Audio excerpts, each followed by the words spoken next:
안녕하세요. 소아치과 전문의 주기훈입니다.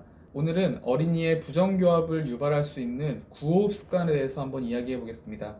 구호흡이란 입으로 숨을 쉬는 습관을 말하는 건데요.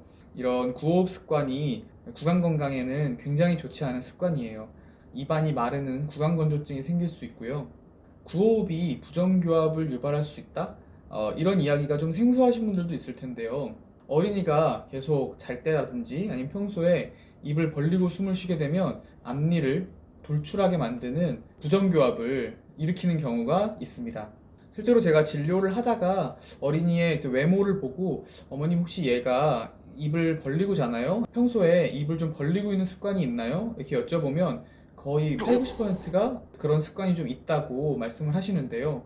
일단 구호흡 얼굴이 어떤 특징이 있는지 좀 알려드릴게요. 윗입술이 좀 말려 올라가서 시옷 형태로 말려 올라가 있고, 그리고 인중이 좀 짧아져 있고, 그러다 보니까 앞니가 이렇게 노출되어서 앞니가 이렇게 잘 보이는, 특히 이제 부정교합이 더 진행된 경우에는 하고 있는 느낌, 위 앞니와 아래 입술이 만나고 있는 경우도 볼 수 있습니다.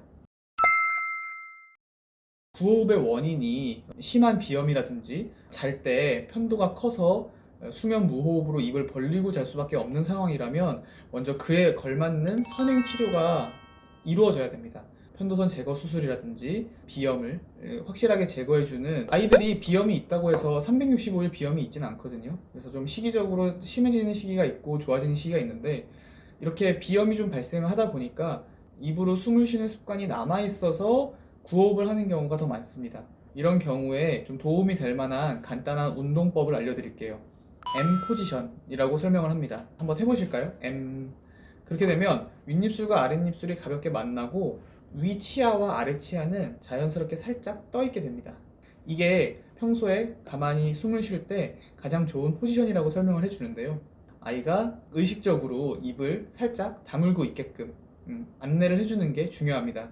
주의하셔야 할 점이, 입술을 다물라고 했을 때 아이들은 가끔 이까지 이렇게 물어버리는 경우가 있어요. 이렇게 되면 턱 근육이나 턱관절 그리고 치아에 무리한 힘이 가해질 수 있으니까 반드시 M이라고 발음을 해서 치아와 치아 사이는 살짝 떠 있도록 이 부분을 주의해 주셔야 됩니다.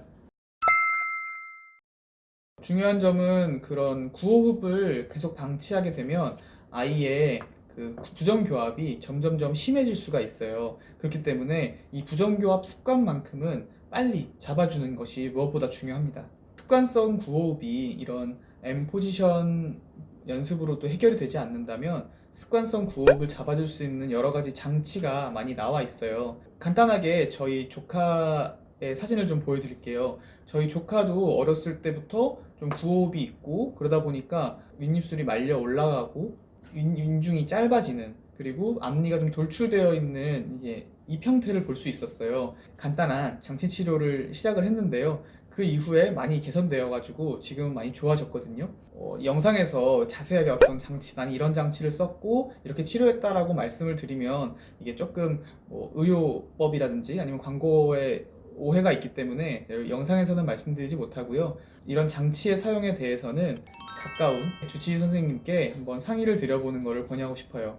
중요한 거는 이런 구호흡이 있을 때, 특히 습관성 구호흡이 남아 있을 때 이런 구호흡을 빨리 잡아주시는 게 중요하다가 이 영상에서 꼭 드리고 싶은 말씀입니다. 오늘 제가 드린 말씀이 또 도움이 되었길 바라고요.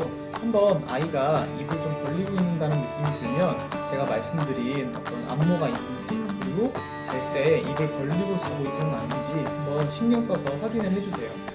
도움이 되셨길 바라고요. 이상 소아치과 전문의 주기훈이었습니다. 감사합니다.